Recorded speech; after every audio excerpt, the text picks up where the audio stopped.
Do me a favor, thank you. As you're coming in the room, can you tell me where you're calling in from? Hopefully, I see a lot of people here from Columbus, Ohio. Okay, let's go Buckeyes. That loss to Michigan was a total fluke. How do you lose to a 6-4 team? I still don't understand. I've got Tampa, Istanbul. What's going on? Calgary, Las Vegas, Boston's in the house, Edmonton, New Jersey. What's going on, Lindsay? Hey, as I was talking to Sharon and the rest of the team here, I put out a video a couple of weeks ago about how to use ChatGPT to help you distill your vision and put it on a vision board where you can look at it every day. And I want to just kick things off today to give you something you can do once we finish this business planning session. Now, hold on to your rocket ship because we got 90 minutes planned for Sharon. You know him. He's packed 4 hours worth of content into 90 minutes. But before we get there, if we use ChatGPT as our advisor, as somebody that can help us succeed, it is so good and such a powerful tool to utilize. So here's what I want you to do. The second you finish today, the second you finish this business planning workshop, I want you to go into ChatGPT and I want you to use this prompt. I want you to say to it, hey, ChatGPT, you can leave that part out. You can say, I want you to collaborate with me on this. I want you to use everything you know about me, my business, everything you know about my strengths and weaknesses, and everything I'm going to tell you about what I want to accomplish in my business this year that I just learned in this business planning session. Create me a photorealistic image of what this looks like. Here's the catchword: when I have completed this over the next year. Now, I'm going to have the team drop this in the chat so you can copy paste this. But once you do that, it's going to blow your mind and it's going to give you a picture. There's that right there. It's going to give you a picture that you can put on a vision board and see it. Because we know if we see the final outcome before it happens, we are more likely to lead to that final outcome. I think it was Mario Andretti who said, how do you get through these turns when you're on the racetrack? Well, one thing I don't look at the wall. I look at what's ahead of me. So focus on that end result. So I'm going to hand this over to my partner, my main man, and an inspiration, Sharon Srivatsa, our president, to take you through 90 minutes of probably the best business planning that you're ever going to have. Sharon, nice shirt, by the way, buddy. Yeah, thanks, Drew. Hey, everybody. Super excited to be with you, Drew. Hey, everyone. Let's do this. Can we give me a little number one in the chat for Mr. Drew Thompson? Just give me a number one. That way I know you can see us and hear us and all of that. And as you're doing this, by the way, right on your chat window, if you switch from panelists and host to everyone can see your stuff. So just switch that panelists and host to everyone. We're going to be using our chat today, and it's going to be a super fun experience for everybody. So super excited to be with all of you.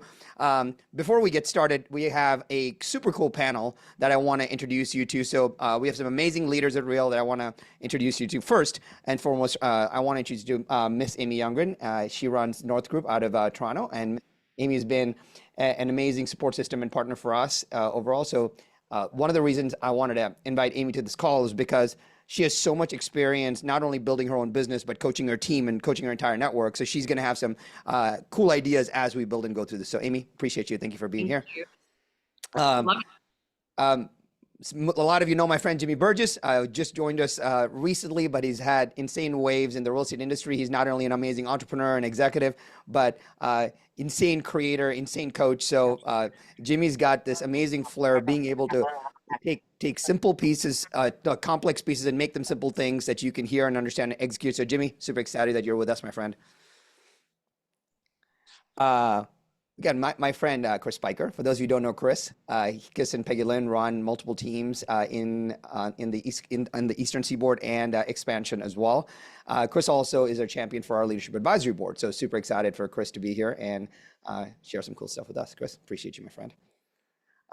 Many of you know my friend Michael Perry. So by the way, if you know, and I'm talking about somebody here, and if you see them on the screen, take a screenshot, tag them, etc., because I think it's super cool to recognize your friends. If you don't know my friends, Michael Perry, who runs the Perry Group out in Salt Lake City. Amazing that Michael and his team were the first team in the state of Utah to hit 1,000 transactions, and the next year's goal is significantly higher than that. And Michael and Jack and the entire team did this from the start, brick by brick. So Michael, appreciate you so much. Congratulations, my friend. And last but not least is my friend Dusty Oglesby. For those of you who don't know Dusty, one of the coolest people that you will ever meet, greatest energy, and the transfer of that energy into tactical things that you can do. A coach, a trainer, a speaker, and an amazing friend. Dusty, appreciate you being here with us, my friend. And all of you know Drew, our head coach at Real Academy, and keeps us all on track. Drew's been just in the last many weeks, he's been in 10 to 12 different cities. So coming to a city near you with my friend Drew Thompson. All right, so super excited to be with all of you. What we're gonna do is, as we talk about ideas, you're gonna get some expert notes from each of our panelists here. But why don't we get started? Here's what we're gonna do. Team, if you could please drop the PDF version of the business plan, that would be super cool. FYI on the PDF version of the business plan is that it is both, you can actually write in it and you can also type in it. So it's editable. So you should be able to very easily go in and write and type in it overall. So that's what we're going to work on. So the plan just got dropped. What I'm going to do is I want to give you the agenda for today. The agenda for today, we have 2 parts.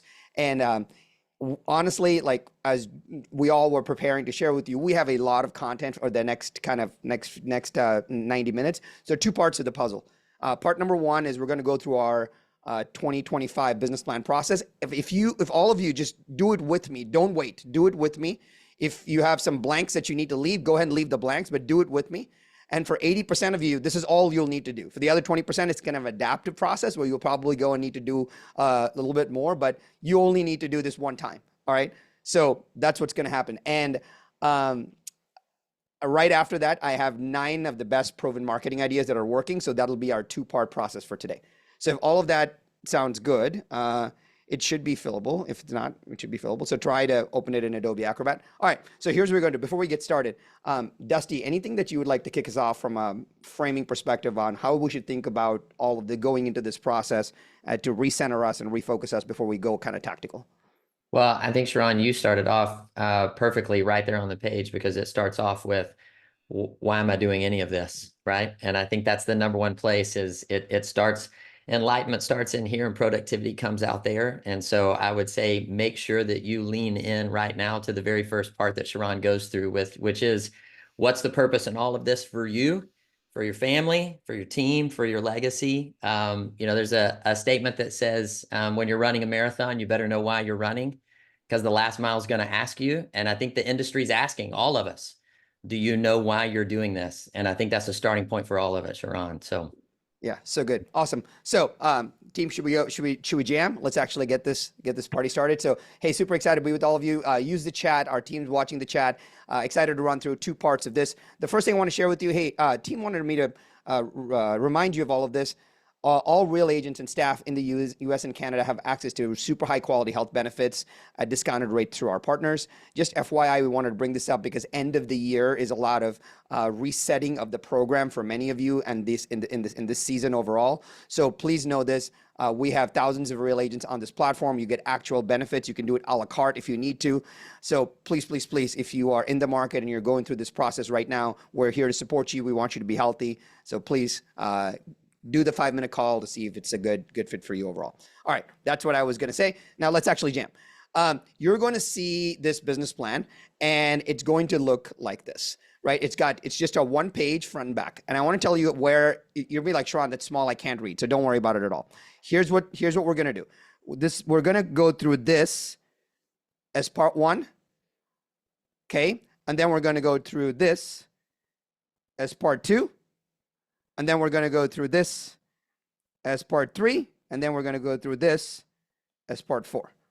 That's our role overall. That's what we're going to do. So I'm going to take you through all of it right now, which is going to be great. So team, if you can put the link back in the chat, that'd be awesome. So let me actually take you through this. Stay with me. Hey, for all our friends that are in watch parties and in team roundtables and conference rooms, we appreciate you so much. I know that it takes effort to print the stuff off and be there with your teams to be able to do this. So thank you so much for helping us with this. And I'll take you through a good process here. So here's how this works.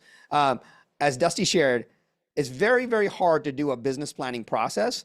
And it takes 49 pages, and you have to sit there and think about how you want your life to be in 400 years and all of that. Like, we want something that you can actually use right now. So I want to take you through this right now. So I'm going to do this plan, or I'm going to write this with you so that you feel like it's being done live with you. All right. So when you go through this, the first part is this my purpose button. And you're saying, hey, what is my purpose in all of this? Why am I doing all of this? So I'm going to actually start writing. My purpose in all of this, you know, what do I want? I want to be a trusted advisor. This is me. You could just start writing. I want to be a trusted advisor. I want to help my clients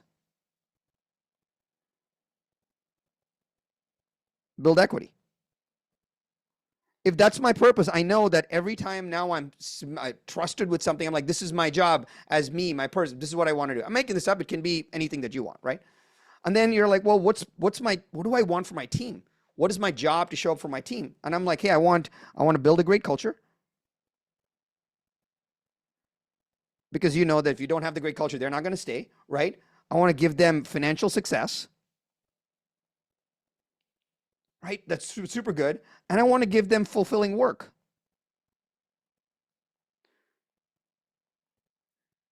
So now I know that, hey, I've got a great team that I can work with, which is really, really powerful.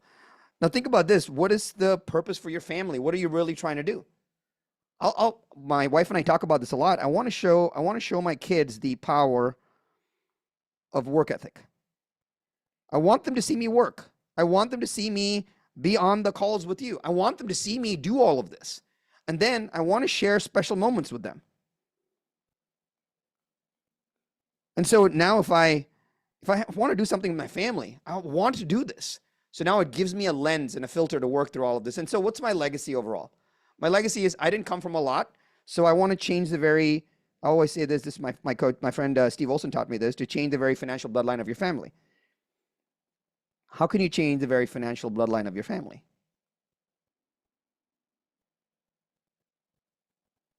Right? I know this took a second, but I wanted you to see this because this actually helps you stay focused and gives you good perspective overall. So what I'm going to do is I'm going to unpack something, what I call the 3190, and then get some feedback from our panelists. All right. So here's what I call the 3190. So please let me explain to this. So stick with me. And as I'm going through this process, just start typing, just start writing. You'll figure it out later, but I want you to do it with me because at the end, I want you to have a working draft. Don't stop.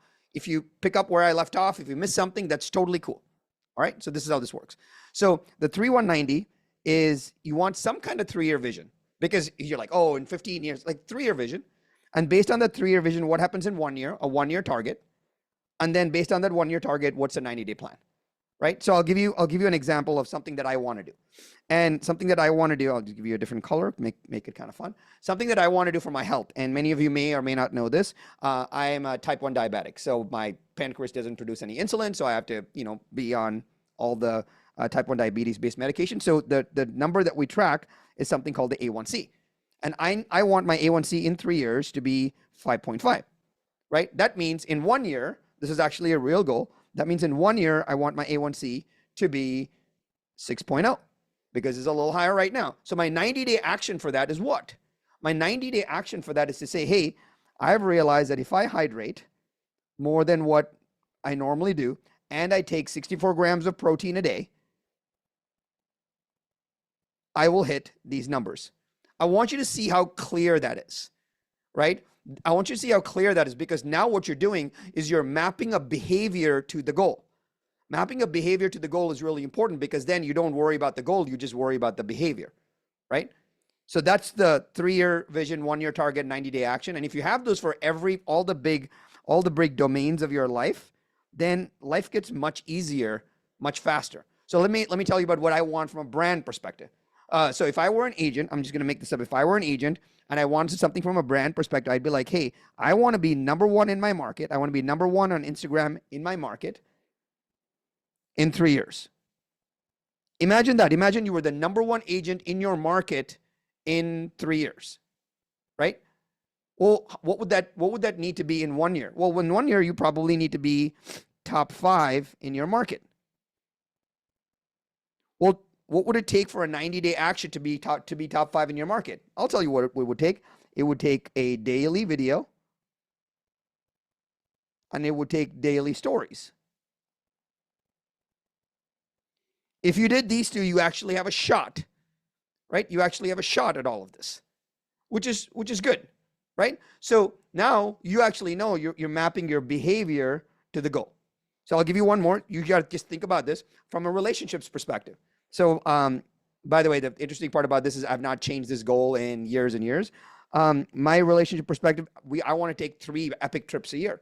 So in 3 years, I want to take 9 epic trips. And when you have children, you all know that we can only travel 2 times a year, right? And then that means in 1 year, I need to have 3 epic trips. And so what is my behavior? What is my action? Well, I need to plan my Q1 trip. This is the difference between having a worksheet like this and having a 49-page plan that you never touch in your life, right? Because it allows you to say and do what you're going to say and what you're going to do, which is cool. I got 2 more for you. I'll give you the income goal.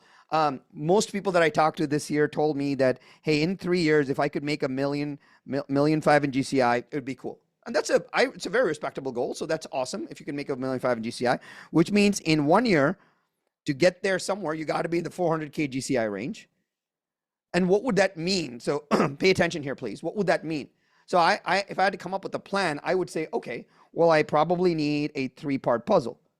Part of the puzzle number 1 is I probably need 10 SOI coffee meetings a quarter. Cool. Then I need to probably sit 20 open houses a quarter. I'm making this up because I wanted to come up with a 10, 20, 30 rule. And I want to do 30 CMAs. If you told me, hey, if you did 10 SOI coffees this month, you did 20 open houses this month, and you did like 30 CMAs in a quarter, that would be really powerful, right? So now I have a very simple behavior. I need to do 10 SOI coffees in Q1. I need to do 20 open houses in Q1. That would be 2 open houses a week, and I would send out 30 CMAs, right? So if you think about it in a very broad way. So last but not least, on the wealth stuff, I'll tell you what I would do. I was talking to a mastermind group of real estate agents, and I asked them, hey, if you had a wealth goal, what would it be? And a lot of them said this, which I really appreciated. They said, I want to have $1 million. I want to have $1 million liquid cash. I want to have $1 million cash. Plus, it would be amazing if I could have 10K a month in passive income, right? So that was a really, really cool goal. I was like, well, if that's the case, then I need to have $333,000 cash, right? Plus maybe like 3K a month in passive income. How do I need to get that? How do I need to get that? Well, my action thing that I need to get that is maybe if you're you have an attraction model, you can say, hey, I need to have 12 attraction meetings, which is 1 a week in Q1. If you did that, now you have a very specific plan. In a lot of ways, if you just did what I just did right now, you're done. You don't even have to do anything else. You don't even have to do anything else because that alone will give you so much power and so much grace in this process. So I'm going to take a pause. Our panel, as I was going through that, maybe Chris, I can go to you. As I was going through that, what is kind of like one piece of advice or one thought that came to your mind? The biggest thought is the simplicity of the 90-day plan. When we go through the business planning with the team, there are action items and there are things that have to be done. But I think what is cool about this is here's what you have to do in 90 days. And that 90 days is repeatable per quarter throughout the year. So when you break it down to those smaller chunks, everything gets a lot easier, as opposed to I just want to do this throughout the year. You lose track of that. So the simplicity of the 90-day action plan stands out. Yeah, awesome. Amy, anything that stood out for you, or how would you coach around this? Who's going to hold me accountable to it? Yeah. That's the thing that's coming through my mind. So coach, mentor, team leader, business partner, who is the person that's actually going to make sure that I stay on the course that I've just mapped out for myself? So that's the number one thing going through my mind. Yeah, so good, right? And by the way, I will tell you this one idea, and I'm super curious of all your thoughts around this. I've had a chance to have different coaches and mentors, and how many of us have had the time where we hired a personal trainer to meet us at the gym at 6 a.m. And then there are times when we wake up, we text the person saying, hey, I'll pay you for the session. I'm not coming in today anyway. And then I realized why that happened. And it was because the person who was holding me accountable was somebody that that I was okay letting down. So I just realized that if you can have a coach or a mentor or a friend, and you know that the person holding you accountable is someone that you don't want to let down, then that's when the accountability really, really kicks in. So I would kind of highly recommend that. Awesome. Cool. I have a Sharon, yeah, let me add to that please do, Jay. because what Amy said is I think is the most important thing because I've always said that I want to have, and I heard this from someone, I want to have people that know me, KNOW me, well enough to know me, because it's not just that I don't want to disappoint them, it's that I trust when they tell me, hey, you're veering off, that they're going to put me back on in line. And so all of this with the 90 days is so specific because it's those leading indicators, that you hear in 40X. This is if I do these things, then this will happen. So the simplicity is right on time. It's so good. The no and the no, man, so good. It's awesome. Awesome. All right. I'm going to take 2 minutes. Thank you so much. I'm going to take 2 minutes and finish up this sheet right here. So if you're all tracking with me, just give me a G for good in the chat. Just give me a G for good if you're all tracking with me. Cool. Awesome. Thank you all so much for being on. Our goal here, especially as our team and our panel, our goal is to do one thing. Our goal is to make business planning enjoyable, a light, a non-heavy, a non-dark process. Because when you do that, you approach it in a much, much more powerful way, right? So that's what you want, which is really, really fun. So thank you. It looks like it's going right. All right. So now I want to show you, a lot of people don't think about this. Most people don't think about they're like, oh, I should do this. A lot of the force multipliers are what I call shoulds, where you say, yeah, I should do that.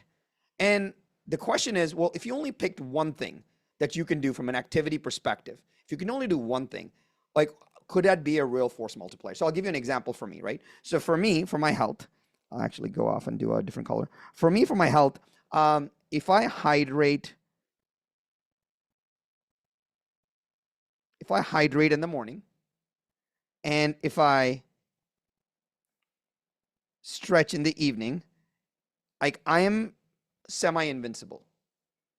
And so I know that if every morning I hydrate and every evening I stretch, I'm really invincible. Now, this seems really basic, but when you put it down on paper, you really commit to it. So I want to give you just a few force multipliers that I'm going to write for myself on saying, hey, if I did this every single day, or if I put this into play in my life, it would be really positive.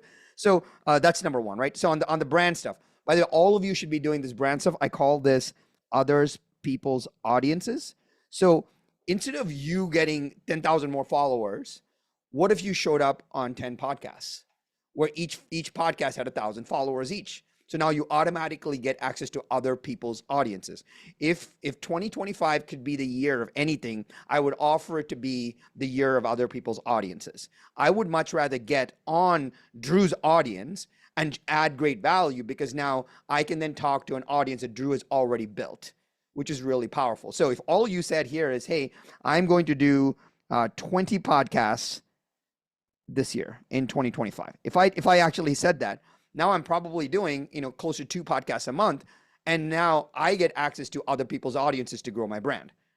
The first way I would grow your brand is this. By the way, here's the insane cheat code to this. You build a great presentation. Build one really good presentation that is about 20 minutes long, and you have it in your head, and you figure out how many podcasts you can get on to actually deliver that presentation. Because then you get something that is good and get you delivered to everybody. That is the way you build an insane brand, right? That is the way you do it. Now, you're not Jimmy Burgess. Jimmy can talk about listing presentations for 45 minutes, and he can turn around and do the next podcast. You talk about buyers for 45 minutes. Then he can talk about brand for another 45 minutes. You can't. It's not everybody can do that.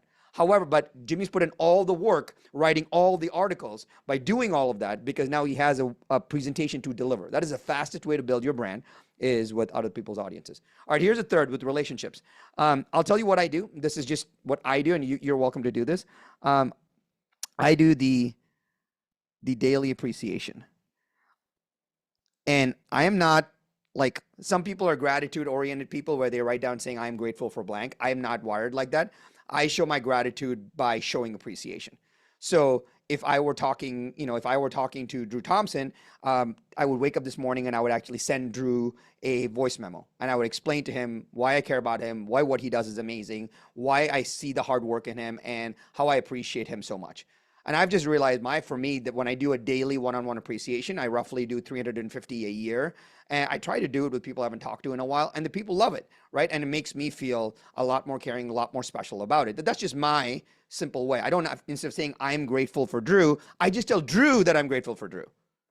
Why should I do it in silence? It's I've realized that doing gratitude and not sharing it is like wrapping a gift and not giving it. Whoa, Dusty, that was really good. doing gratitude and not sharing it is like wrapping a gift and not giving it, which is what I want to do here, right? Which is kind of super fun. OPA is other people's audiences. All right, I got two more. So let's talk about income. Like, what would be a force multiplier for me in our business to generate income? And I will tell you that's only one thing. If I can spend more of my time in more high dollar producing activities. How do I spend more of my time in high dollar producing activities? Well, great. I'm going to hire an EA. And my EA is going to do my non-dollar producing activities. Maybe you go to our partner, in this case, Assistant Lee, and say, hey, we talked to Sharon. He's going to give us some leverage on my wealth, on my income. I'm going to hire an EA, right? So that's my force multiplier in this process. And last but not least, the wealth component. A lot of people ask me, hey, Sharon, how do I actually create this journey for wealth? And I'll tell you what I did. Well, creating wealth is just like getting a better golf game. If you want a better golf game, what do? You go get a lesson. If you want to get better at wealth creation, what do? Right? You go get a coach. So last year, or a few years ago, I went and got a money coach. Many of you met them at Rise. They're my money coaches. They literally told me how to, they told me how to design a great, a wealth-based relationship for my family. And that gets really, really fun because that becomes my force multiplier, right? So I'm just going to read these because you guys can't read my handwriting, which I completely appreciate. On the health stuff is hydrate in the morning and stretch in the evening. On the brand stuff is other people's audiences, which is 20 podcasts in 2025. On the relationship stuff is doing a daily appreciation. On the income stuff, it's hiring an EA, which is an executive assistant. And on the wealth stuff, it's for me hiring a money coach, right? Cool, awesome. All right, last but not least, I will tell you this. And Michael, I might come to you for a second on this one, which is if you focus on anything, think about this. Hey, can you all do me a favor while you're in the chat? Can you put if you told me, just put the size of your database in the chat. Please don't embellish. Doesn't matter what it is. The size of your database, can you just please put it in the chat? So you're seeing 3,000, 4,000, 50,000, 22,000, 29,000, 3,600, 99,000, 9,000. It's insane. 12,000. I saw 30,000. Amazing. 40,000, 177,000. Man, you got some super cool. Just moved, so your database is small. 400,000. Brittany, that's insane. I think if it was a 400,000, I think you're good to go. You don't have to worry about anything. But check this out, right? I will tell you this. Imagine you had a database of 10,000 people. Right? And your goal in 2025 was to double the database size to 20,000 people. What would you do? Because you know this, if you woke up tomorrow and you had double the size of your database, and you have double the people that you talk to, if you just woke up tomorrow and you did that, you would have a much bigger reach on everything that you did, right? So I want to tell you, is this key phrasing, which is build the list and serve the list. Came up with these 6 words about, kind of 10 years ago. And it's been the constant of everything that I think about. Build the list and then serve the list. So what does that actually mean? So what would I do to build a list? And so the first thing I'm thinking about is, hey, I want to build a good gift for my audience. And when I say gift, I don't mean like you have to build them like a box of chocolates or something. What I mean when I say gift is, hey, here's the 5 secrets to, here's the 5 mistakes that home buyers make when they buy a home in Toronto, right? It's not the Toronto home buying guide. It's the 5 mistakes that people make before they buy a home in Toronto. That's a nice little crunchy gift. Would you rather download a Toronto home buyer guide, or would you rather want to know the 5 mistakes that home buyers made before they bought a home in Toronto, right? Now, if you had a choice between the two, you would take the other. Because now you have more people downloading that, have more chance of building the list based on that, right? The second is I would offer this idea, like, what else would I do? Maybe I offer a monthly masterclass. And you may say, Sharon, what is this monthly masterclass? Well, it's really, really simple. If you would teach somebody something, what would it be? Literally, you'd write an email or a social post that said, hey, on this Wednesday for 10 minutes, I'm talking about what earnest money is all about and how you can lose your earnest money if you don't know what you're doing in a real estate transaction. Then you get on the call and you just get on a Google Doc and you just type and draw for 5 to 10 minutes. But when you invite people to this, you don't have to have beautiful slides. You don't have to do that. You just have to invite people to more things, because when you invite people to more things, powerful things start to happen. Okay, when you just invite people to more things. So that's maybe another idea to build your list. A lot of people here do events. Hey, if you do events, could you put a me in the chat? If you do events, could you put a me in the chat? So if you did 4 events in 2024, that would be 1 per quarter. So events are an amazing way of building your list, right? Because you say, hey, I want to build my community. I want to serve my community. And the nicest part about an event is you can invite people to an event. If they say yes, you see them. If they say no, you recap with them that you miss seeing them and you send them pictures from the event. Events are really powerful because you can use the event to touch them in multiple ways, which is insanely great. By the way, if you have not done something called a list swap, let me actually explain what a list swap is. I talk about this often. So let's say Chris Spiker is a real estate agent in the DMV, and he has his friend, whose name is Jenny, and Jenny's a pool contractor. Well, what Jenny tells Chris is, hey, I'm going to tell all my clients about you. You tell all your clients about me, and they email each other's lists about each other, right? And that's really powerful. But the crazy part is once you do that, now I get Chris's clients and Chris gets my clients, which is totally free, which I would have never gotten otherwise because we're both homeowners. What you want to think about from a list perspective is that whether you have 10 people on your list, 100 people on your list, 1,000 people on your list, or 10,000 people on your list, you may feel like it's different and overwhelming, but you're suddenly not going to get 10,000 more people on your list because you're just not ready for it. And as you grow, you'll figure out how to use your list more, which is really powerful. And last but not least, I would say, hey, maybe I do some social posts or whatever, right? So now you start to realize, hey, this is what I'm going to do to build and grow my community, right? This is what I'm going to do to build and grow my community. But there's a couple questions on TCPA and things like that. If you call out, you use TCPA. If you don't, I'm talking to my clients and you're talking to yours, you could totally do that. So let me pause before I go to this, but I wanted you all to see this because now this gives you a really good sense of what to do. If you note, all of this is behavior-based planning, not just like, oh, I want to go do this thing and not know what to do with it overall. Cool. I want to go off chat for a second. Michael, as we were looking at all of this, you guys have, built a pretty big database on the Perry Group. Do you actively think about kind of how you manage the CRM, what you do with the CRM, goals for the team with the CRM? Can you just talk about how you advise the team on how to work their CRMs?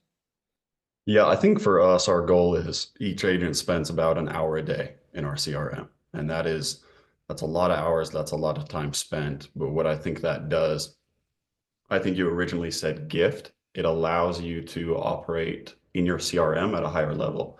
And I think when we're telling our agents to use their CRM, you got to have value. And we run everything through the filter of it. Is it necessary or is it fun? And I think when you're creating these goals, these 90-day, 3-year plan, those both kind of have to merge if you're going to stick with and execute. So I think for us, we're just constantly telling our agents, hey, double your CRM, especially if you're newer in the business, try and add 50 to 100 contacts a week. That's where business gets really easy. When you're 2 years in, you start to have deals come to you. Yeah, so good. Chris, I know your entire team is deeply kind of CRM and list driven. What's your advice for your team? Yeah, so for us, actually, what we're focusing on in 2025 and beyond is, it takes time to build a list. It also takes, it could take significant income to build a list if you're doing geographic farming and things like that, and a lot of time. So we've been focusing on the team of like, listen, just go out and crush Zillow Flex and just kill it for the next 5 years. And if you're doing 20 Zillow Flex transactions a year, you turn that into 100 or 150 past clients in Sphere in a year, focus on that list, and then build the list from there. So we're trying to work with the team to build out that list that way. So good. Wanted you all to see the 2 different ways, right? There's 2 completely different ways of building the list, but both Michael and Chris are focused on, hey, what can I do now behavior-wise that will get me more transactions, get me more in front of more clients, get me more conversations. So that's really super powerful. Awesome. So I want to show you how to bring this together really quick. So Michael, Chris, thank you so much. Let's do this very quickly. So you all may see this, and the reason I built it this way was what is your monthly focus area? And here's what people will say, well, I'm going to do 200 projects in 2025. You're not going to do it. I'm telling you right now, you're not going to do it. Instead, if you said, hey, I'm going to focus on one big thing each month in 2025, it will be really good, right? So, by the way, I will give you everything that we work on today, both what I'm writing on my sheet, plus a blank sheet, plus the slides, plus all the marketing ideas, plus the recording, plus everything that we do, you get full access to. Just, I would take any screenshots that you want to pay attention to, but we'll give you, of course, everything because we're here in service of you, right? So let me show you how I fill out this monthly focus areas. Most people do this wrong. So here's what I would do. The job in the monthly focus areas is to look at stuff that you've already committed to and then pull those down. So like, for example, check this out, right? I said here that I was going to do 10 SOI coffees, 20 open houses, and 30 CMAs. I told you that was part of my plan. So I should that should be a part of what I do in my monthly focus area. So even if my monthly focus area to grow was, I did 10 SOI coffees in January, plus maybe I got an executive assistant. Well, now I'm taking the things that I already committed to and putting it in my plan. That's all I'm focused on in January, right? Number two is so I talked about this 20 open houses. So maybe I do 20 open houses in February. That's my plan. I start to set it all up. Maybe I do it in February, March, April, but I start the process, right? And it's cool because then I also know that I said that I would plan a Q1 trip. So I plan a Q1 trip. So now I know, hey, in February, if I just got these two things done, I would hit my plan. And the third, I talked about the CMA. So maybe I do 30 CMAs. CMA is a comparative market analysis or comp study or whatever that you would do to give a construct of value to your clients.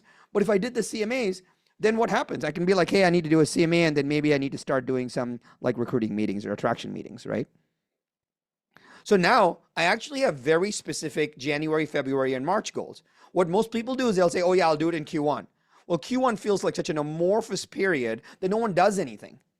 This makes it very specific on what you actually do. So instead of just doing your monthly focus areas, figure out what your goals are and what activities and behaviors you're going to do, and then just pull them into each month. Again, I'm just showing you an example of how to pull into each month. The problem would be this. If you just say you're going to do 10 SOI coffees, 20 open houses, and 30 CMAs all in January, you just won't do any work. So this is Q1, by the way, sorry. Right? So this would be planned trip. Man, my handwriting is really bad. I'll write block letters to make it a little better overall, right? So what do you do in April? So in April, we talked about building a gift. So maybe I build a little gift, which is the PDF or some kind of opt-in we talked about, which is awesome, right? I just dropped a podcast in the chat about the list swap. So I'll drop it again if you don't actually see it. This is my podcast that talks about the list swap. So that's a way you generate a ton of leads. So maybe you do the list swap method to grow your database in May. Just one project, right? Just one project, right? And then what do you happen in June? Maybe you plan a summer event in June. As you're seeing, what I'm talking about is we talked about doing some events here, right? Like we said, hey, we're going to do events. So I just put a summer event on the calendar. All I'm doing here is I'm trying to show you how to take stuff from your goals and just put it into your monthly actions, right? Which is great. And then what do you do in July? Hey, I want to launch this monthly masterclass. I'll write in block letters here. It's really cool where think about this, right? We had a chance to put this together, invite you, you came, just like that. You would put this together, invite your clients, maybe 3 or 4 clients would come. Well, wouldn't you do a little Zoom for 10 minutes for 3 or 4 of your clients? It's a really positive thing. And then you would take that recording and you have an asset, and then you can cut that asset up and you can do pretty cool things with it overall. What would you do in August? Hey, maybe I started this whole daily appreciation thing. Maybe you say, hey, starting August, I'm going to do daily appreciation. Again, as you can see, what I'm saying I'm doing is I'm just saying these are the things that I'm doing. This is a force multiplier for me. This daily appreciation is a force multiplier. So I'm making sure I add it to the things that I'm going to work on in that month, right? So there's a map. You don't just randomly do stuff. And then in September, you're like, maybe I do another list swap because it actually worked really well, which is awesome, right? And then, in October and November, October is conference season. November is conference season. So you can say October, I'm going to conferences, and November, I'm going to implement this stuff from Rise. So whatever I learn at Rise, I'm going to implement, which is good. By the way, if you did not come to Rise last year, Rise is a real signature event. It will sell out. It's probably already 50% plus sold out. So next time you see tickets for Rise, I would get it because Otherwise, you have to scalp it from Drew, and then Drew's going to want to trade you like Mickey Mantle baseball cards for it. So just FYI on that one. All right. And then the last one in December, we talked about doing 10 CMAs. Maybe I do a CMA project, right? I want you to see how this works because this is a lot more approachable. This is a lot more approachable than your 49-page business plan, right? This is a lot more approachable, right? So this allows you to do that. So, hey, by the way, going through this process by just doing this monthly thing, if you felt like this monthly thing made it like lighter for you, just put a number 5 in the chat, number 5 in the chat. Cool. Awesome. Right. I have one more thing that I want to share with you, and then we'll talk to the team and I'll get some marketing ideas really quick. Awesome. So I'm glad you guys like it. So now here's the thing. Here's a question that you all have to answer. By the way, if you were not paying attention and you were writing or being distracted, if you did nothing else, please, can you spend 2 minutes with me right now? I want you to build your Keystone project. So the Keystone project is this. What is one major project that I'm committed to getting done this year? What is one major project that I'm committed to getting done this year? So let's say many of you, let me actually build this out for you, right? Let me actually build this out for you. The key, I would say, if you built out a monthly masterclass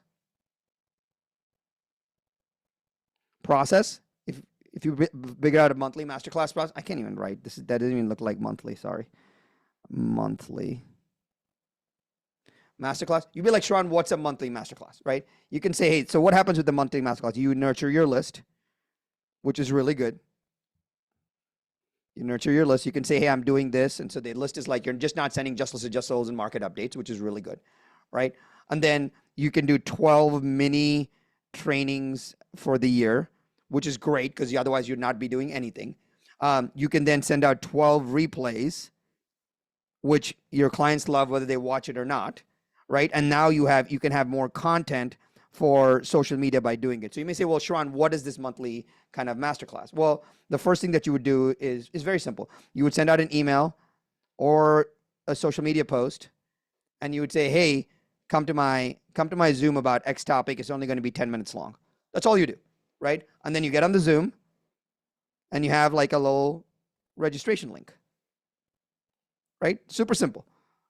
And then you get you put it in webinar mode. By the way, you're in webinar mode right now because in webinar, by the way, let me give you a little tip. In webinar mode, you can turn off a setting where the other people can't see how many people are on the webinar. So early days, Jimmy, you know this, in early days, I would do a webinar and there would be totally like 2 people on. And I would say, oh my gosh, so excited to have hundreds of people on today. And I'd be so tongue-in-cheek and it like bother me so much. And I say, oh, here's a question in the chat. We've got so many questions in the chat. I'm sorry you can't see this because it's in webinar only mode. And people, and like literally I would psych myself into believing that I had thousands of people on this call. And we all start that way. So if you get kind of weirded out by not having a ton of people on your call, just put it in webinar mode and just teach. You don't have to say you have 1,000 people on the call. That was disingenuous. I stopped doing that. But at least you'll know that other people won't see it. So just because you have 10, no one will judge you for it. Right? Just FYI, it's not, you just want to know that's okay. You'll get there. Right? And if you do this, by the way, your job is to just show up and teach, just like you would show up and teach and do a meeting for somebody. Literally, that's it. If you did this every month, it would kind of blow your mind because now you're doing 12 classes and 12 replays and nurturing them instead of sending just listed, just sold and market updates, which is really, really wild. So let me pause. I want to remove my spotlight on this one. Dusty, and any thoughts on like going through this process of figuring out like monthly focus areas? What's your kind of recommendation around that? Yeah, well, Sharon, you said earlier, and I wrote it down, you said this is a map. This is to map a behavior to the goal, which is exactly what we just did right there, right? So my first year in real estate, I realized this is the easiest business on the planet to feel super busy and accomplish absolutely nothing, right? Because everybody's so busy. You ask agents and the answer is always busy. And it brings in the focal point of this is what I'm supposed to be doing. And then tying that to the force multipliers. I think the force multipliers of what you do here, Sharon, is so brilliant because that gives you like, this is the one thing that I can do that is, the way I think about it is that it's going to create this force behind me that's going to multiply what's in front of me. And that's what you just wrote down right now. So if you do nothing else on the page other than those things, I guarantee you it starts to move your business and your life forward. So it's the focal point. It is. It's a map. It's a map the behavior. If we don't execute what's on the page, then we haven't accomplished anything. So I would say that's the key. That's awesome. That's awesome. Jimmy, what are your thoughts around like picking up like, hey, this one big project for the year so that you can look back and feel like you made some progress? What are your kind of thoughts around that? It's absolutely important. The other thing when you're having the monthly, I've always tried to have one system that I'm putting in place each month as well. So in other words, it could be as simple as a follow-up after the sale program. It could be as simple as the listing marketing program where it's actually put in place. The problem is early on in my business, I would do those things and but I would miss things. I didn't have a system. And then in order for me to be able to scale and move from doing, 4 to 5 listings a month to moving to 10 to 20 listings a month, I was having to have those systems where I could plug people in. So I would just say it's setting the stage and giving you the ability to have those systems was the thing that I just try to have one every month. And then it's easy to plug in an assistant, a TC. It's easy to add those positions when you've got that already mapped out as well. Yeah, so good. So good. Awesome. Awesome. Michael, please. Well, and I love the monthly system because if you're anything like me, goals are super exciting and then they turn super depressing and get overwhelming. And we've used the monthly system to be like bowling guardrails to say, hey, I'm not addressing this till February. We're not even going to go there. And I think the freedom that allows you as a business owner really helps your mental sanity instead of just, it's a mountain of things you can do always. And that is a really good mental peace. Yeah, so good. Awesome. Thank you. Thank you so much for the share. All right, I have like 5 more minutes on this and I want to give you some actual numbers because I think it's good to do this. FYI, everyone, I'm going to get folks that hate on this. And please know that it's totally okay for you to hate on this, but I'm getting somewhere with this. And at the end of the day, it's very easy for us, as Jimmy just said, and Dusty and Jimmy were sharing, like, it's very easy to just feel busy in our business. So what I want to show you is how to estimate your daily number. You want to get very tactical. Like if you actually got to the point where you said, I have to hit my daily number every day before I go to bed, it'll dramatically, like, it will change your life. So let's actually calculate it together. It's actually not hard at all. So the first thing that you would say is, hey, what's kind of like my rough transaction goal? And I'll use easy numbers for this, right? So if my rough transaction goal, you can use volume and then you can kind of divide it out. That's okay too. I'm just going to start with the transaction number. I know some of you actually use volume. So if I say my transaction goal is 100, so I put my transaction goal as 100, right? So that means how many conversations would I need? So you roughly need 40 to 60 conversations, is in that range, 40 to 60 conversations to close a deal. So if you're really good, it's about 40 conversations before you close a deal. If you're kind of getting in the business and you're working through it, it's about 60 conversations. So let's say you're pretty good. And so I'm just going to make easy math of 50. So I'm going to say 100 transactions times 50 conversations per transaction is 5,000, right?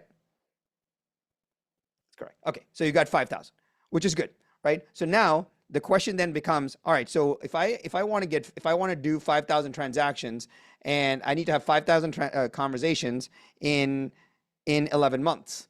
So this would be 5,000 conversations, right? Divided by 11 months. So that's 454 conversations a month, right? Which is good.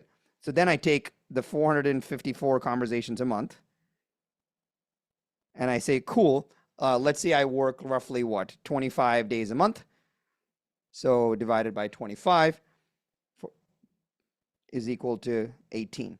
So this is your number, 18 conversations a day, right? So the interesting part about these 18 conversations a day is all you're saying is, hey, it's not like I need to have 18 listing appointments a day. I need to talk to, this is 100 deals, by the way. This is 100 transactions. I need to talk to 18 people a day about real estate. This could be on text. This could be on DM. This could be on phone.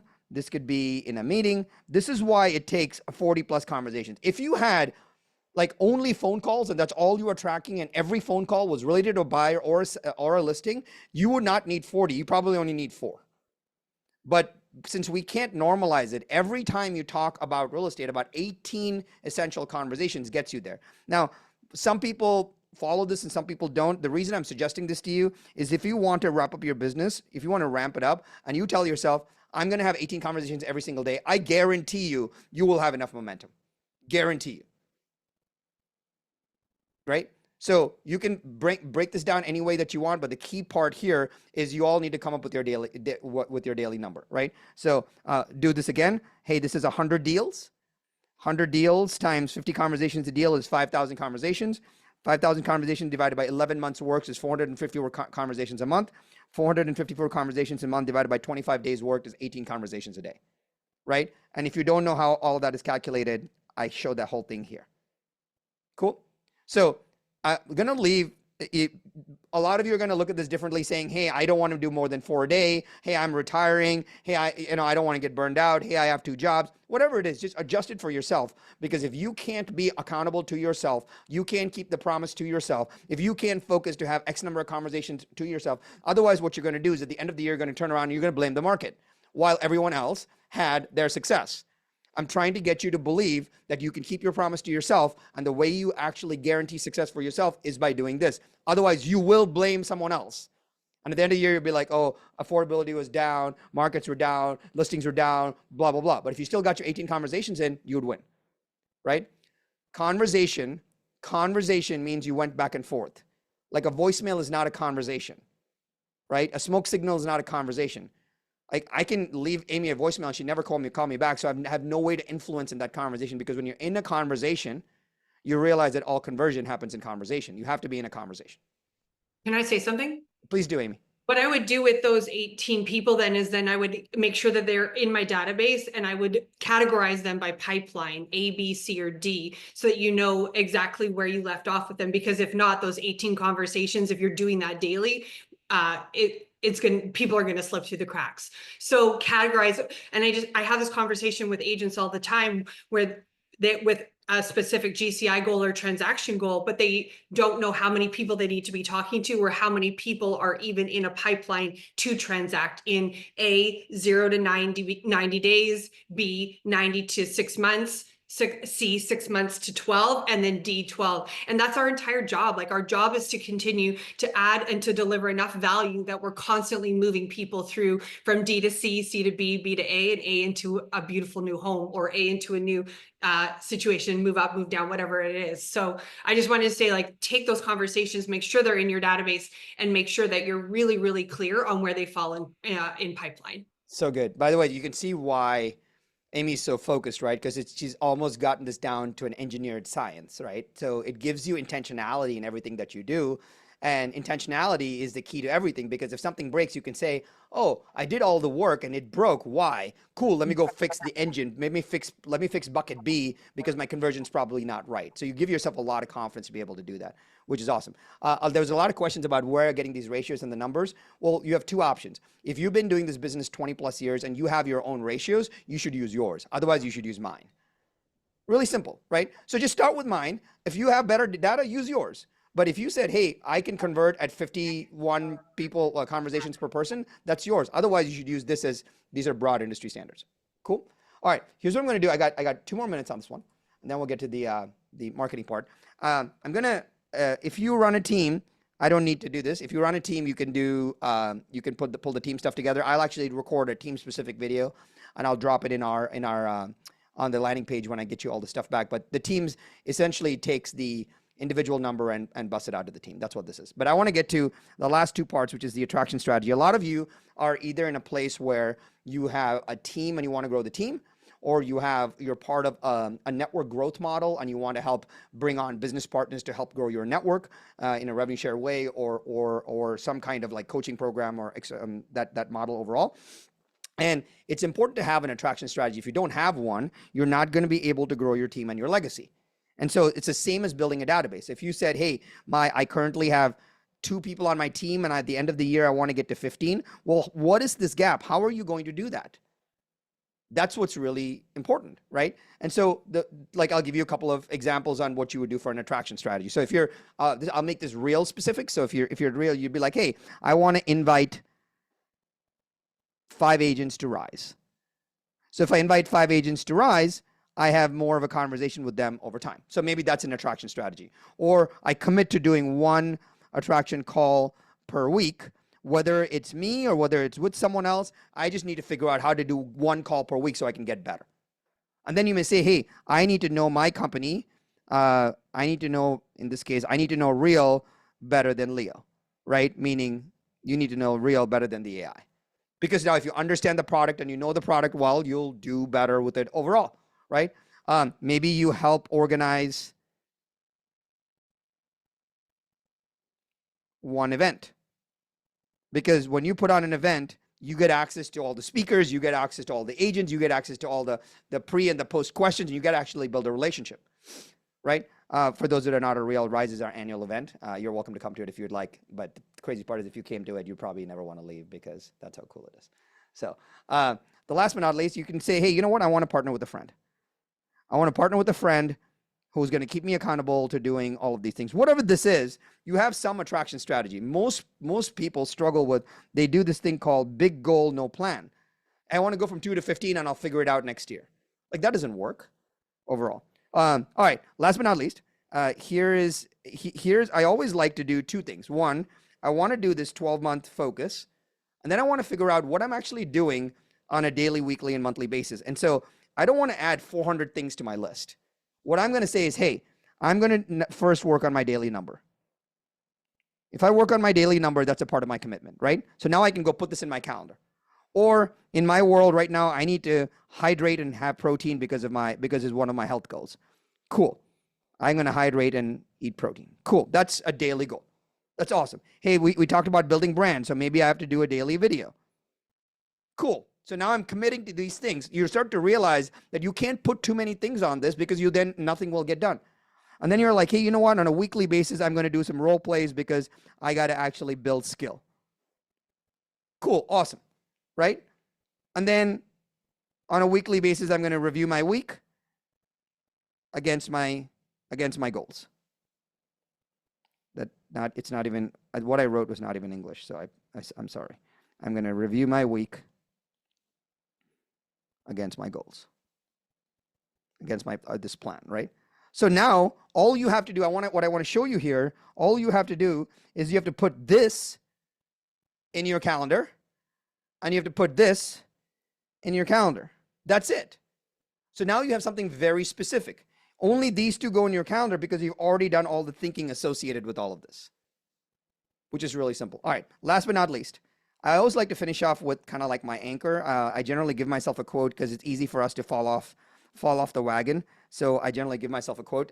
You should probably do something like this too. So in the professional world, here's the quote that I like to use. And this is my theme for 2025 is until you win, effort always goes unnoticed. Until you win, effort always goes unnoticed. That's kind of like, that's forcing me to say, hey, give my effort, right? And on my personal is, my favorite thing every year is be where your feet are, which is to be present with your family, with your children overall, right? So think about this. I'm almost done. I gave you, in less than 45 minutes, we built your entire plan. Now, it's probably not 100% done, but it's probably 80, 90% there. So what I'd love to do is, I want to, Drew, I'd love your thoughts around as you were sitting and kind of taking this all in. But as you are thinking about this, before I show you our marketing ideas, can you just drop, while our advisors in the panel share some ideas, can you just drop like the one thing that you're committed to doing? Just the one thing that you're committed to doing. Can you just drop it in the chat? Just one thing that you're committed to doing, please just drop it in the chat. So we got the CMA, et cetera. So Drew, as you were going through that, kind of what stood out for you, or what would be one thing that you would highlight for folks to either take seriously or do or highlight in this process? So I love all of this. I love Jimmy. You have to have someone who knows you enough to know you, the accountability portion. And Sharon, what I would do with all of this, I would take this entire plan, I would put this into my own GPT and ChatGPT, and then every single day I'd open up ChatGPT voice mode and I'd say, hey, let me talk to you about what I've done today. Let me talk to you about where I am towards my goals. Hold me accountable. So for those that are watching right now, I was just thinking about this, Sharon. If you would like a class inside of the academy where I'll break down, I'll literally film this today, put it in there today on how to create your own GPT that can do this. If you want that, put the word AI in the chat. If you want me to teach you how to create, well, there you go. This GPT Awesome. could live on your phone, and no matter where you are, it's like your accountability buddy right there. So good. Awesome. Awesome. Chris, anything that we should have had or missed, or you think that's important part of the planning process that we kind of didn't hit on today? Nothing that was missed. What I love about the monthly goals, you know, you put the 30 CMAs in a month as an example, right?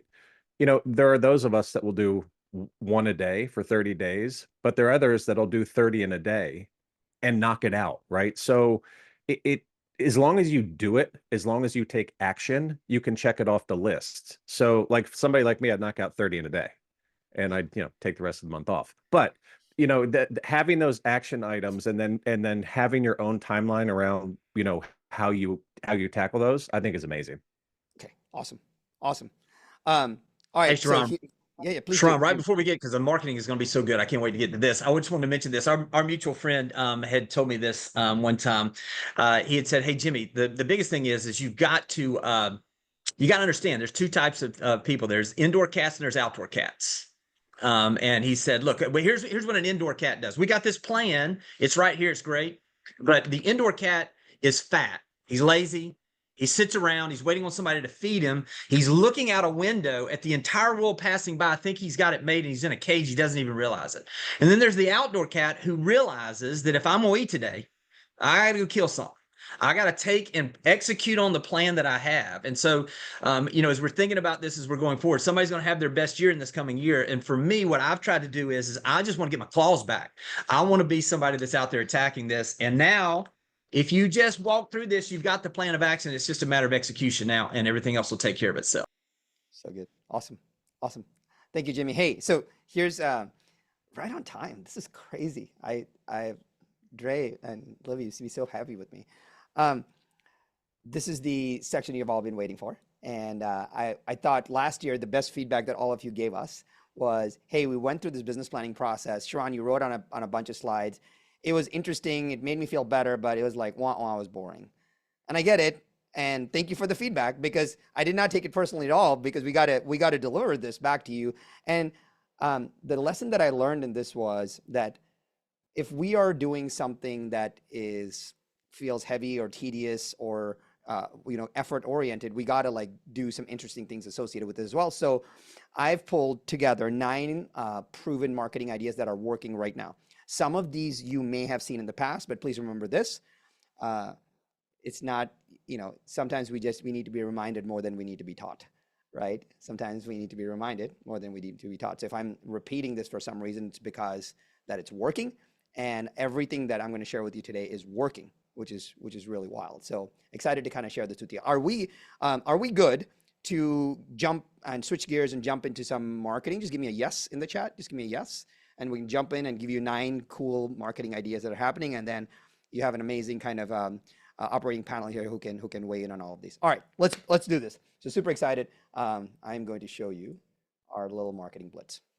Okay, so this is the Magic Marketing Blitz. I call these the 9 ideas that you're going to see and feel and love to do in 2025. Here's my wish for you. My wish for you is that you get to say, hey, you know what? I can execute on one of these. All right. So can I get a commitment that can I get a commitment? Just put a 1 in the chat that you will find a way to execute on one of these. And nothing that I'm talking about costs money. So I want to give you a way to execute on one of these. All right. So super cool. Let's fire through it. So the first one is if you aren't doing anything in social media, this is called the Tide Riser. I would highly recommend, this is 100% free to do. I highly recommend that you check this out, because I've talked about this in the past, but I'm going to go deeper into explaining what a Tide Riser is. So a Tide Riser is the fastest way to win on social media is to prime the algorithm. A lot of times the algorithm is cold. So if Drew has not posted in 3 days, and then he has this brand new Matterport video, or like this amazing video with a chopper and a drone that he shot for his listing, he comes and posts it on social, he's going to get no traction whatsoever. That's what you have to understand. So you have to actually prime the algorithm a little bit to warm it up, because you want the algorithm to believe that, hey, Drew's profile is already getting a lot of views. Whatever he posts, we should show it to more people. But most people just post stuff that's cold. They just post a great video and they've not posted in a while. And it's not just about any post, it's about doing it very thoughtfully. So here's what I mean by that. It should look like this. So this is an example. The dumber the question, the better the tide riser. Okay. And the question is, hey, what is one thing you do when you get stressed? Well, I got 81 comments on this, and you know, Facebook really indexes comments. I got 81 plus comments on this in like the first 24 hours. And because of this, my profile started getting warmed up. And you want to do more like this, and I'll give you an example. So I posted this thing on the left. It says, do you think people judge you based on the type of car you drive? I got 104 comments in 24 hours. My friend Jason on the right copied the same exact thing, copied the same post, and he says, what does the car you drive say about you? And he got 78 comments in a similar period. You're getting in 6 hours later. So you're getting more people warmed up to your account. So super, super helpful to actually warm this up. And this is a good one. By the way, you should take a screenshot of this. Everyone should post this. You should post this every 4 to 6 weeks. And it's very simple. You should say, look up your first home on Zillow and tell me what you paid and what the Zillow estimate is right now, right? If you did this, it's really positive. If you do this, it just generates the people see this post, react to this post, and actually engage with this post, which is very, very important. Okay. So this is my friend Eric Hatch. Eric posted something like this. He says, tell me something about yourself that sounds like a lie, but is actually true. It's really, it's literally intellectually stimulating, but also fun. And he got 126 comments on this post in under 14 hours. Like, that's insane from an algorithm warming up perspective in this process overall. This is my friend Alex Yu. Alex said, hey, if you could only eat one food for the rest of your life, what would it be? You know, 60 plus comments in 12 hours in a post like this. Right? What this does is it really warms up the algorithm for you overall. I'm going to give you a couple of examples really quick, just so you can see this. You know, a lot of times, by the way, have you ever gone to a real estate event at some point and somebody gets on stage and says, hey, you should post this on your Facebook right now. And then you look into your Facebook feed and every single person that you know has that posted. If that's ever happened to you, just put a me in the chat. If that's ever happened to you, where you, like the 4,000 people that are going to this event post the same exact Facebook post, right? Well, please don't do that. That's why I gave you a ton of different options, right? So you should post something, but you could post one of the various things. So let me give you like a couple of different examples. So this is a tide riser. It says, who gets a lot of emails from realtors? So change it up, right? And then, or you can say this, hey, true or false, Hitler owned a Hollywood mansion. No cheating, because you don't want people to cheat in this process, right? And then it actually generates a lot of comments. Or you can say, hey, true or false, the US bought Alaska from Russia. Again, all what you're doing is you're trying to rise the tide, meaning you're trying to warm up your account. You want to post stuff that you get engagement with so that when you post something after, it actually gets the thing that you post after a lot more attention and attraction. Okay. Hey, you've heard this. What is the highest mortgage rate you've ever paid? And this is, it can be a story. It can be a post, like mostly stories on Instagram, posts on Facebook, right? So a reminder of this, post a tide riser to warm up your account before starting new campaigns. Good so far? Give me a 1 in the chat if you're good for number 1, and then I'm going to go to number 2. Okay, super cool. Awesome. Easy enough to do, super easy to do. Please do this. It'll make all your campaigns feel a lot better. Here's number 2. All right, I want to talk to you about the original ZMA. So a lot of my friends have been doing what they call the ZMA these days, but about 10 plus years ago, I came up with this idea of the ZMA. And I'll actually show you proof that I came up with this idea 10 plus years ago. And the proof is this, which is, this is our company, TELUS, that I ran before. It actually has TELUS material on it. So you know that this is from a long time ago, right? And because we sold the business close to 7 years ago. And so this is what you do. You want to do the unscalable work if you are a door knocker. This is exactly right. Justin talks about low effort, high impact.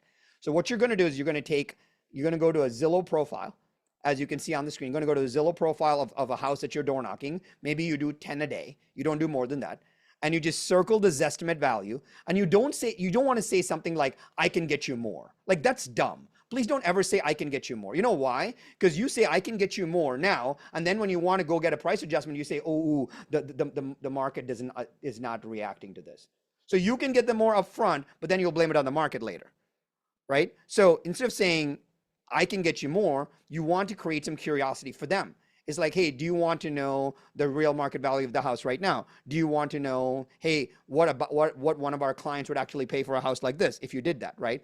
So all you're doing is putting on the sticky on this, and then you're either sliding it under their door if they're not there, or you're handing it to them and you're forcing the response. and you're just text me. Please don't staple your business card or something like that. You want to do it in a very unscalable manual way, because then they know that you put in the effort to do this. And that's why this is important. This is my friend Marianne. Marianne on the top left, she just started doing this in her neighborhood. And she's like, hey, do you want to know the real value of your home? And she just made sure that it lays out really well. She circles the value, and that's become kind of like the key part of this process. Super easy to do. And if you do any kind of door knocking, you should do this. By the way, if you already have an active listing or you're doing any open houses, you want to do this for a few homes around it, because now you have the proof to show that you know what the value of the neighborhood is. Right? Cool. Awesome. That's kind of number 2. By the way, here's number 3. There cannot be a session that I'm going to do without a deal of the week. So I'm going to do it every single time until all of you actually do this. But I know that you're not, so I'm going to keep telling you to do this because it's working overall. So let me show you a little upgraded deal of the week system, which I think you'll appreciate. So if you don't know what the deal of the week is, I want to break this down for you. So let me actually explain this. You're going to send one text-based email, no graphics. I know you want to put your pink font and your logo up top and all of that. I know you do. If you do it, that's fine. It just won't get delivered to their inbox, right? All text email to your entire database. Do not worry about segmenting your list. Do not worry about doing any of that. Send it to your entire database once a week, right? And it should look like this. The subject line should say deal of the week. It should say Scottsdale, deal of the week. San Diego, deal of the week. Winnipeg, deal of the week, right? That's all it should say. Please don't say Scottsdale, original Tudor from 1942. Like, you don't want to say that, right? You say that in a video, and I'll show you how Michael does that, but you want to do it just this way, right? And then the structure of the email is just like this. Yes, the graphic is a trigger spam. You want no graphics in the email, right? It should say this week's deal of the week is a cottage in Laguna that'll go fast. 2 bullet points about the home, 2 bullet points about the neighborhood, 2 bullet points on why you like it, and the price in bold. And the crazy part is, this is the most important part of the email. Do not change this.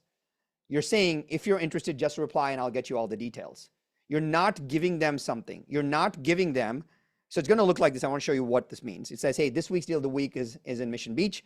2-bedroom, 2-bath, 2,100 square feet, panoramic ocean views, 2 dedicated parking spots, completely remodeled, 1.2 million. Please watch this. If you're interested, just reply and I'll get you all the details. Do not change this. You know why? This doesn't have 3 things. There are 3 non-negotiables here. There's no address, no pictures, and no links.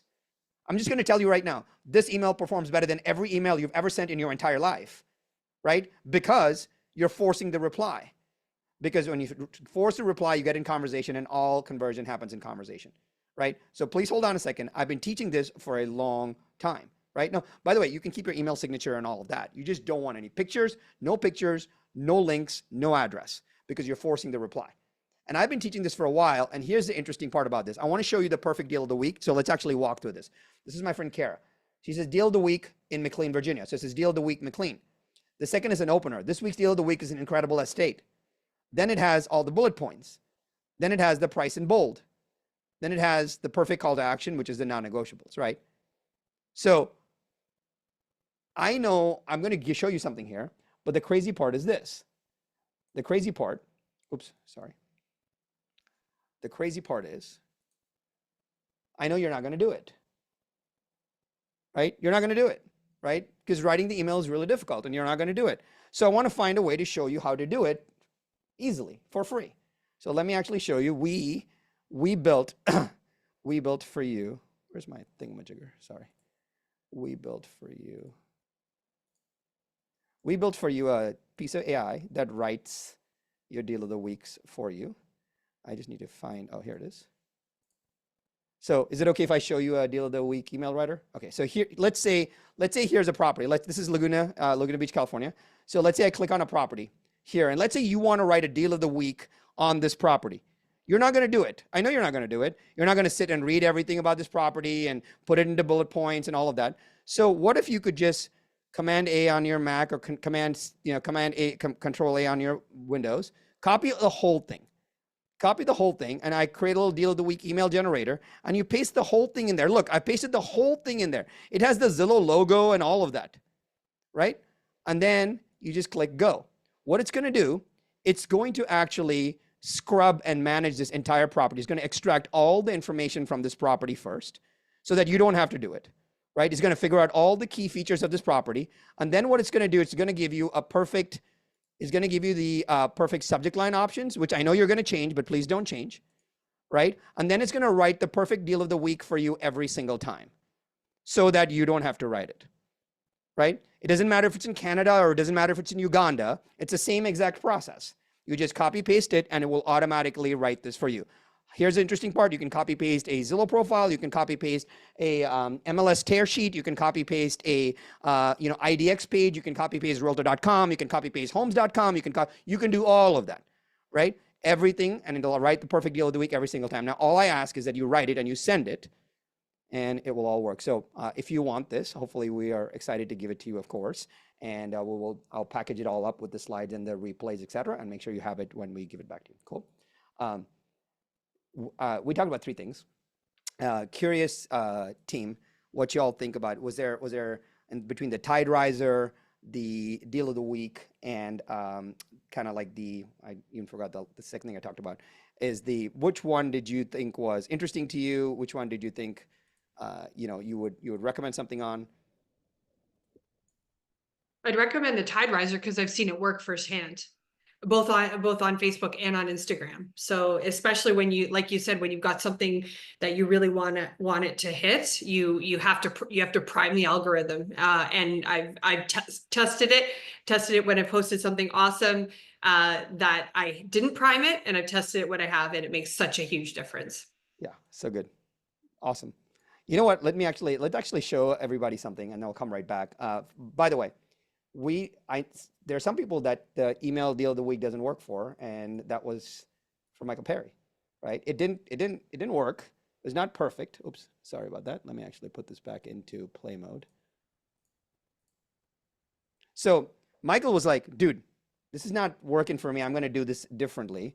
So Michael flipped the deal of the week idea, upgraded in a different way, and he started doing videos about the deal of the week, sitting on the car, sitting inside the car, sitting under the car, sitting over the car, and it's gotten to be a really cool thing. But I want to play Michael's video for you, which is the video version of a deal of the week.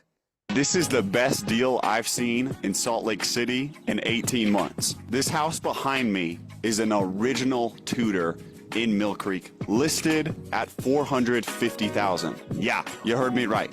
$450,000 sadly does not exist anymore in the Salt Lake City market. So sitting here is a 4-bed, 2-bathroom house that's just over 2,500 square feet. This home right here features so many things that are custom today and were actually custom back in 1930. Arched windows, incredible brickwork that you do not see today, and the ceiling detail inside is something special. My guess when you're done with a product like this is that you could sell it for anywhere from $850,000 to $950,000. If I were in the market right now looking for a flip, this house behind me is actually a house I would buy, and if you know anything about me, I say that far and few between. I don't represent the seller, but houses like this behind me are my jam. The first remodel we ever did was actually very similar to this one.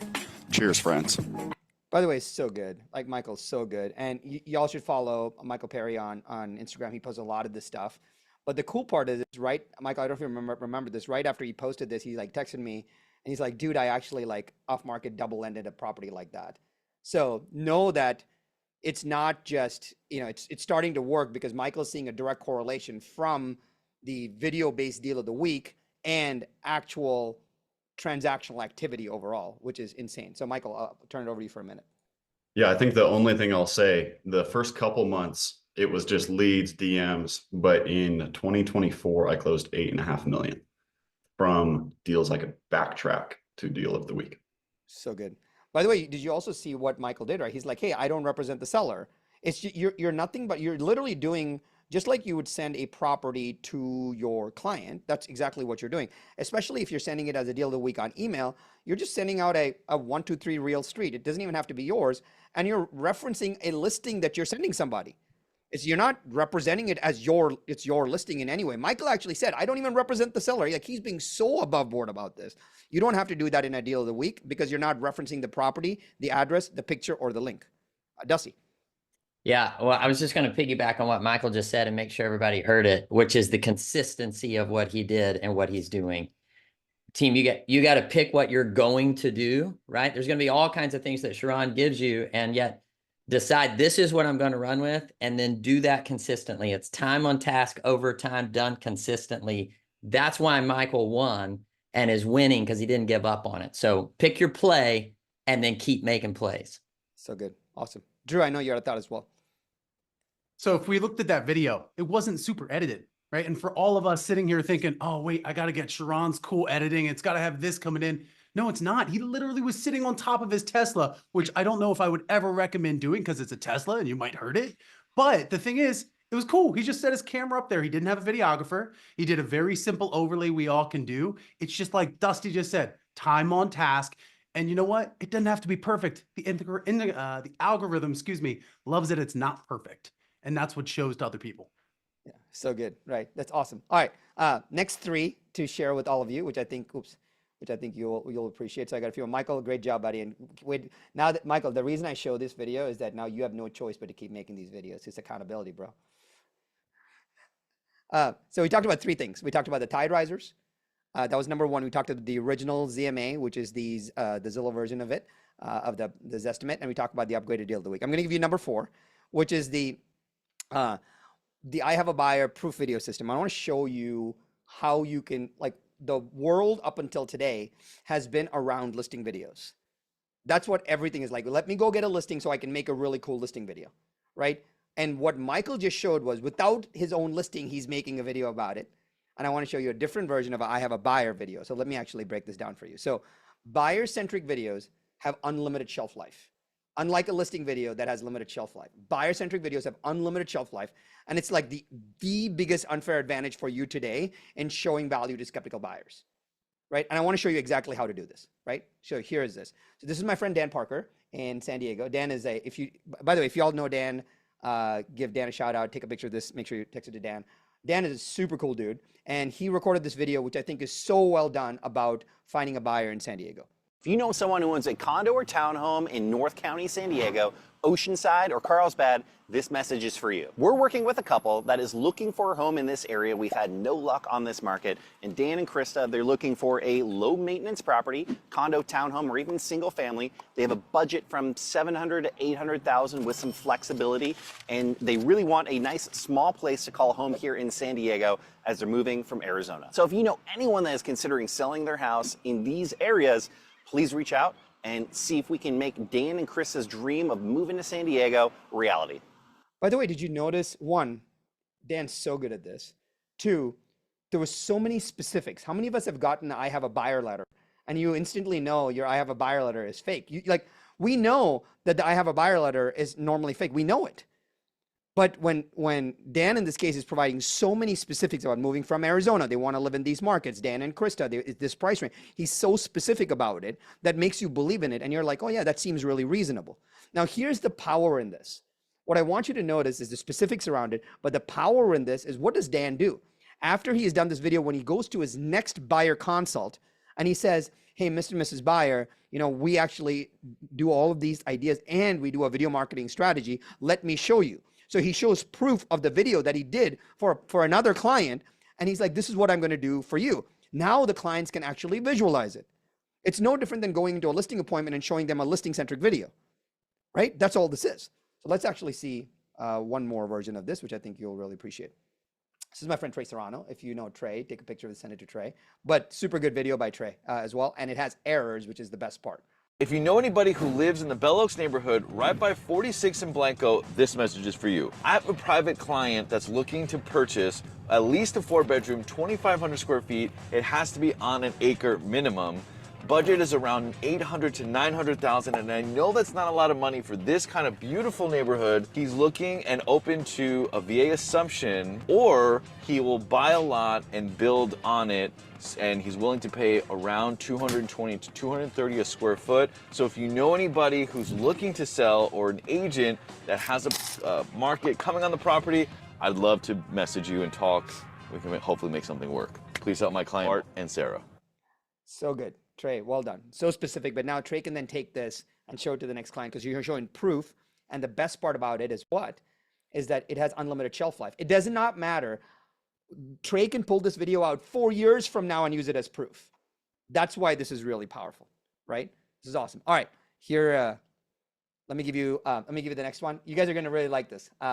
You've probably not seen anything like this otherwise. So instead of thinking about how I'm gonna edit this, etc., what I want you to think about is the angle. The angles are the ones that make the videos work. And a lot of you have seen these angles. I will tell you, these are the angles that are working right now, and these are the angles that you should be using. I'm gonna show you 3 angles right now. I'm gonna blow your mind. So check these out. So this is Katie. Many of you know my friend Katie Day. If you know her, just take a picture, send this to her. This is a really good frame, and this frame works a lot. So let me actually play this for you.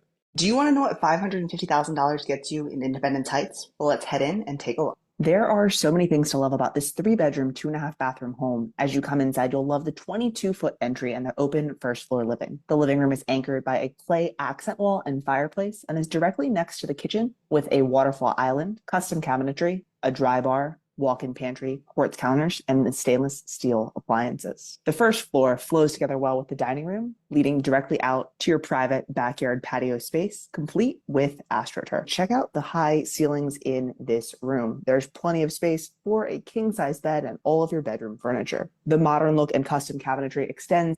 By the way, she's almost done. Here's what I want to show you. You're not doing a video on price. She's doing a video. She's taking the price as the idea, and she's tying it to an emotion. The emotion is what? Comparative market curiosity. What can 550,000 get you in Houston? It's status. Hey, so if I was looking at it, man, I'm like, I have $1 million house. What does $550,000 get me? Right? And it also gives you market perspective.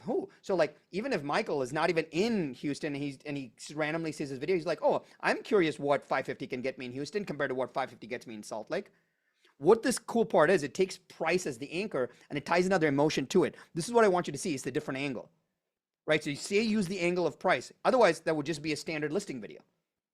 And that's the big shift. Here's the second angle around this. So watch, this is my friend Neil Dingra, and he changes the way to use price as to how it becomes a monthly payment. So check this out. If you want to buy a home, but you're worried about these high rates and payments, check this out. There's a new program that's available for certain communities within all the markets across the country. Now, this is Las Vegas, and the yellow areas are eligible for this program. These are all the listings within that market that are available. And the homes in these yellow areas are eligible for below market rates, which gives you a lower monthly payment. So let me give you an example. Here's a property that our client is purchasing for $400,000.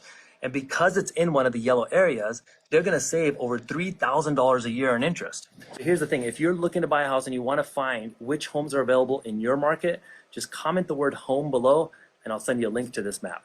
How great is that? So what did he do? He took the whole price idea and he combined it with the fear and the frustration and the nervousness of spending more money, right? He didn't say, hey, are you worried? Again, it's talking about the price. If you want to buy a home, but you're worried about what?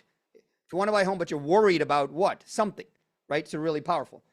Check out this third one. Wow, this is one of my favorite ones, by the way. I actually don't know all the pieces of this, but check this out, and you'll again see it's price with another emotional hook on it.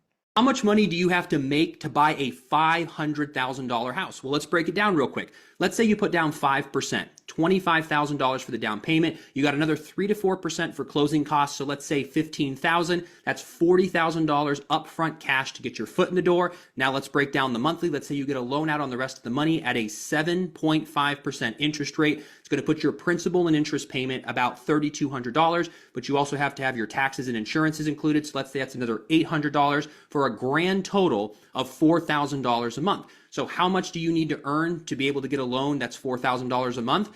$130,000. So let's break this down real quick. You take your $130,000, you multiply that by 40%. That's the typical debt to income ratio a lender's going to use when qualifying you. That's 52 grand. You get the idea, right? But check this out. It says, how much income does it cost to buy a $500,000 house? It's like, let me take the price and do some uncertainty and gotchas around it.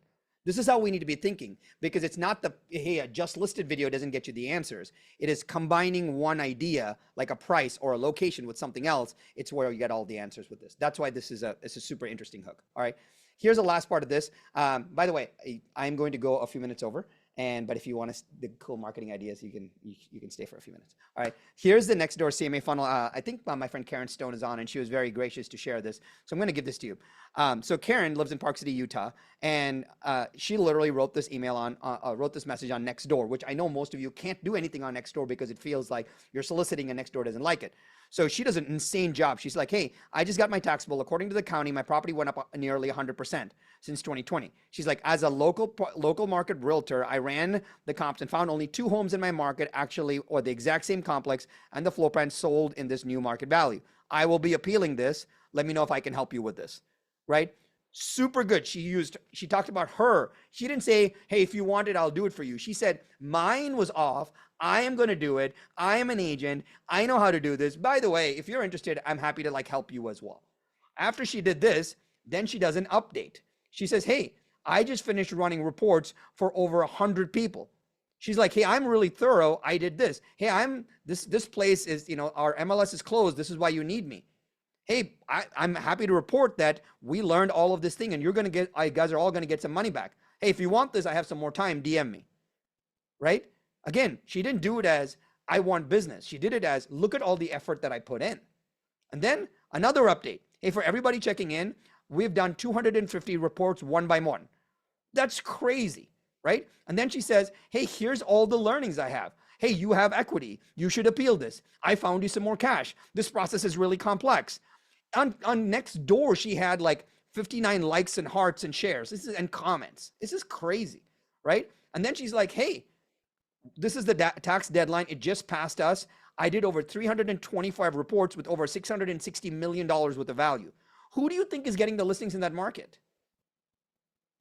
That's crazy, right? So Karen, super big kudos to you. If you guys have Nextdoor in your marketplace and there's like tax and appeals, etc., highly, highly recommend you considering this overall. So we talked about 6 things.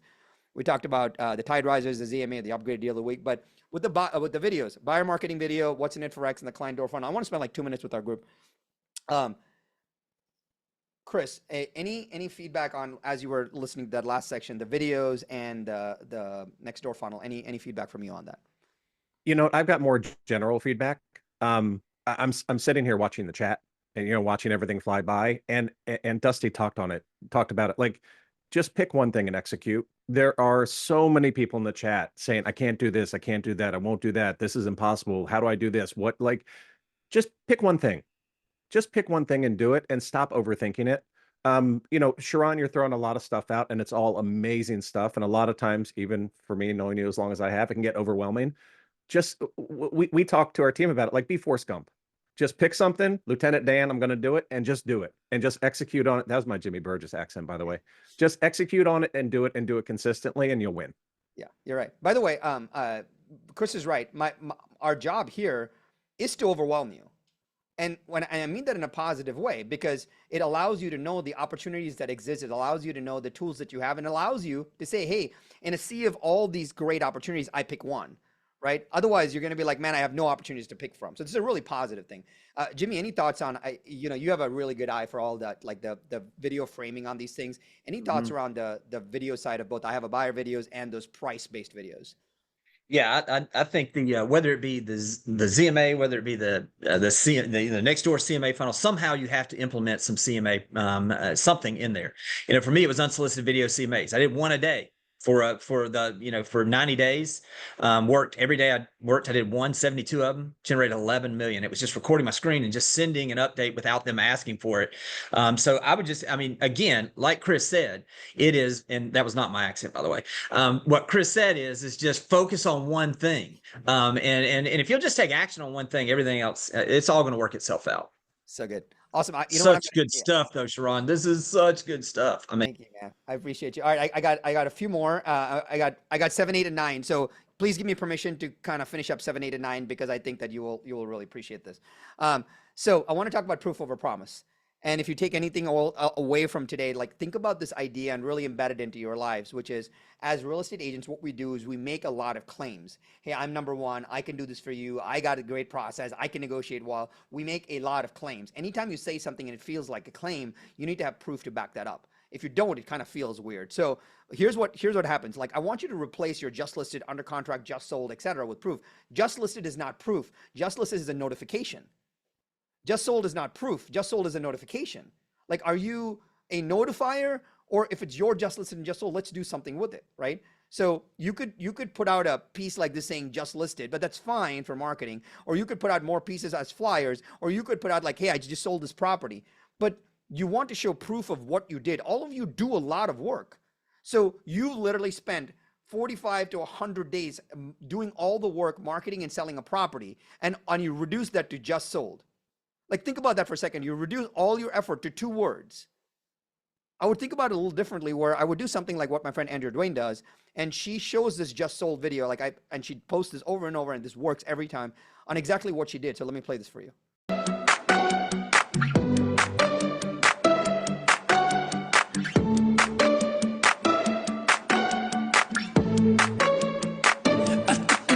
To the heart, I never kissed a mouth that tastes like yours. Strawberries and something more. Oh yeah, I want it all. Lipstick on my guitar. Here's the best part, right? What Andrea did there, well, she's not even in the video.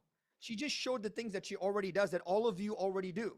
You already take pictures, you already do open houses, you already get offers, you already do more marketing, you already send it to websites, you already do all of it, but you don't showcase any of it. We need to start showing more proof and stop making less claims, right? You don't just show a testimonial. You show everything that you did, and then you show a testimonial. Just said, oh, Dusty is phenomenal is not a testimonial. No one cares. Have you ever seen a bad testimonial? Like, it doesn't make any sense, right? But instead, if you show all the proof and then you show the testimonial validates all the proof, right? Jimmy, did you have a thought? Yeah, I just wanted who and what was Andrea's last name? I mean, this was so good. I want to go back and watch that so that I can reference back to her Instagram to see that. Dwayne, D-U-A-N-E, Andrea Dwayne. Okay. She's in Sacramento, California. Amazing. Perfect. She's done a lot of these, which is super cool. Thanks. I'll actually show you this also. When something goes under contract, you can do something. Again, just shows proof. It says, Derek, you may have noticed that your neighbor's house just went out of contract. I got all the details on the sale that you won't find online, including how it's going to impact your home's value. Text me at this number. I can get you all the information. You do this for the neighbors of the home that just went under contract. Like, this should be a small handwritten card that you just have. So super easy, right? All right. By the way, this is going to get like, I need your focus for a minute. This is going to get a teeny bit technical, but you're going to be super excited that I gave this to you. All right. So let me actually show you this. What happens is that how do you monetize this open houses between the time you're actually doing the open house? So let's say you're doing an open house between noon and 4 on Sunday.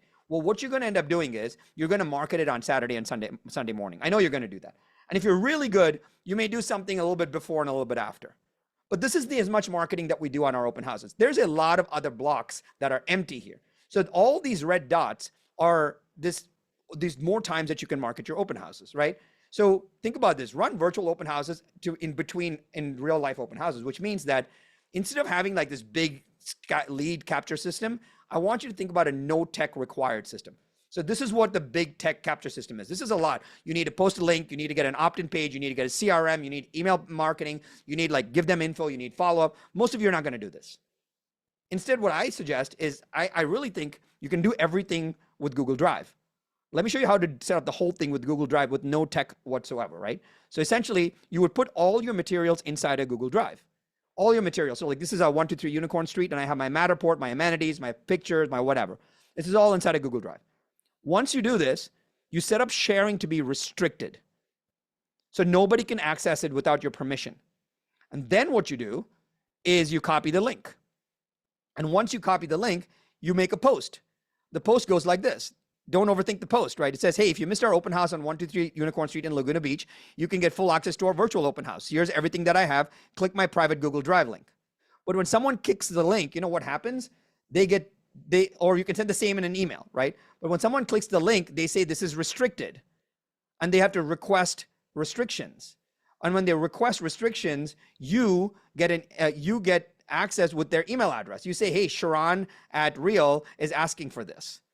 So now you just give them access. You get their email address without them having to type anything in, and then they get the information. So now you get access, they get information. You don't even have to ask for an email address or anything. You can then send them a simple email saying, hey, per your request, here's a link to all of this. And boom, it's done, right? Without anything in this process. So if you don't want to set up any links, put everything in a Google Drive.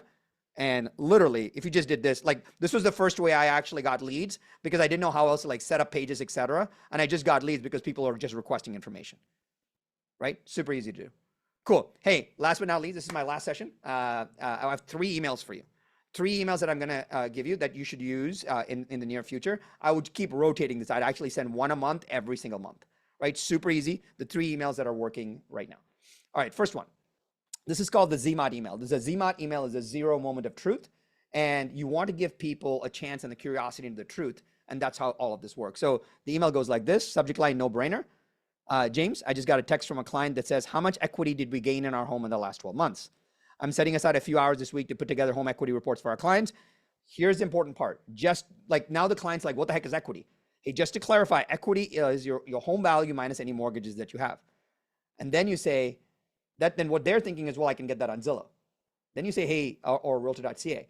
Then you say, hey, these reports are comprehensive and built in real time by our team, making them more accurate than any online tool out there.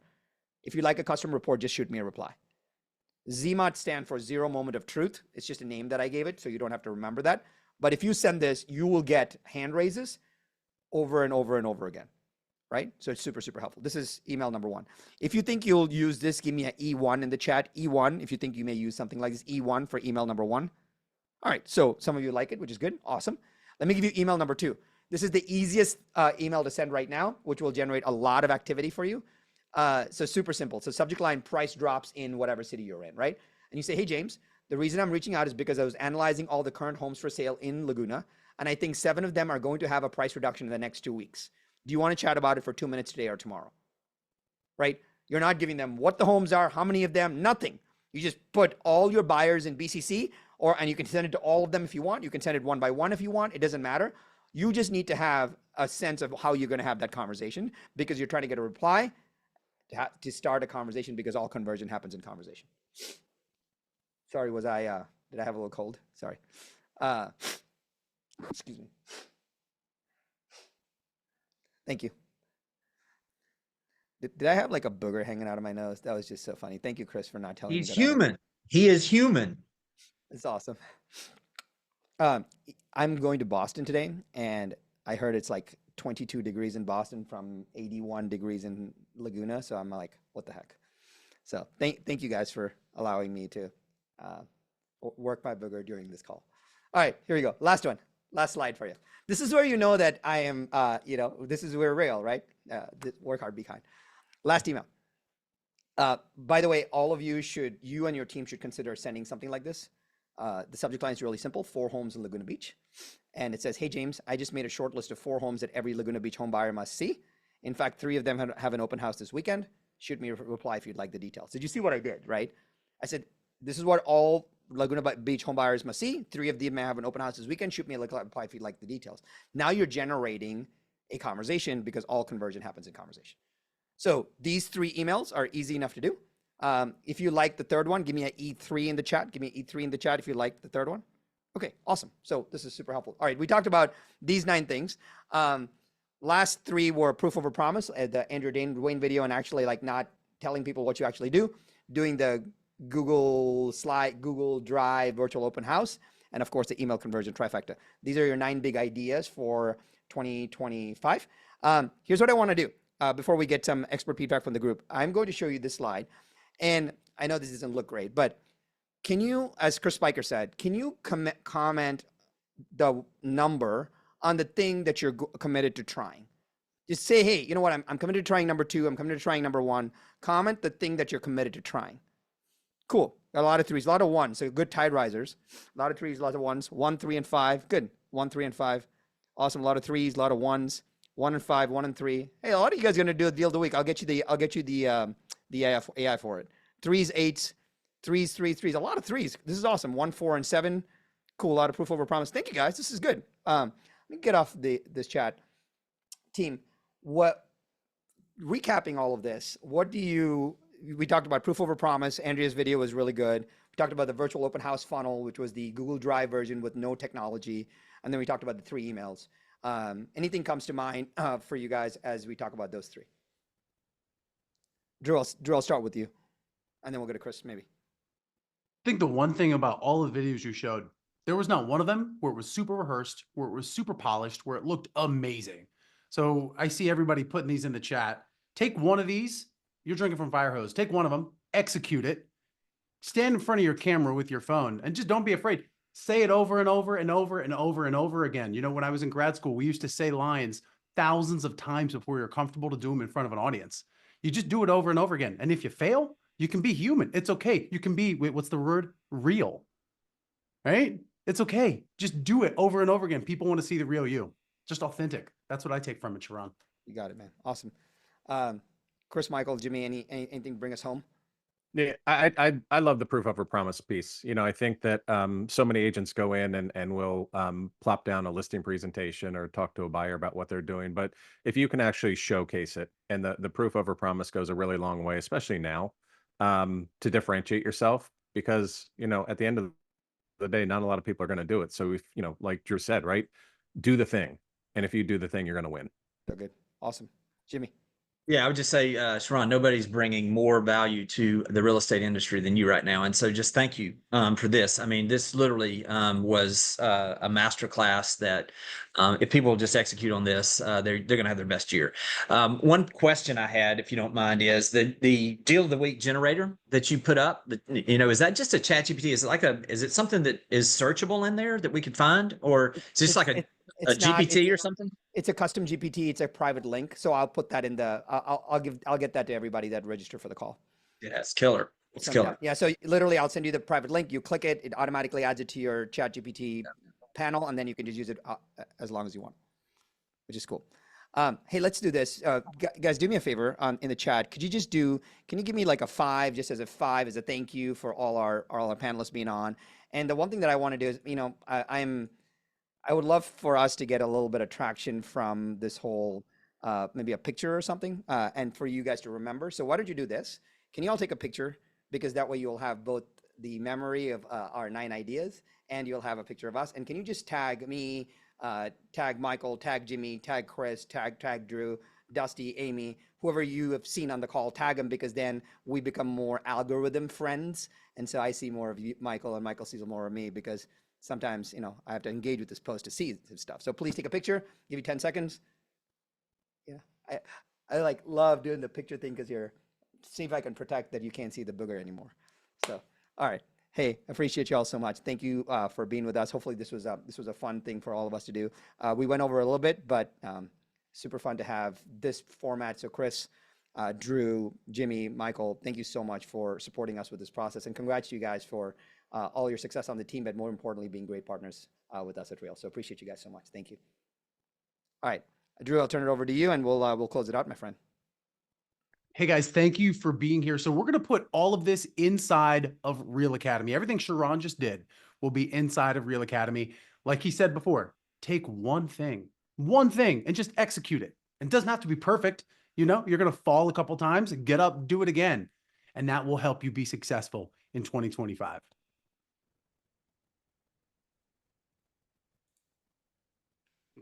We will drop that link off. Thank you, everybody, for being here. Go get them.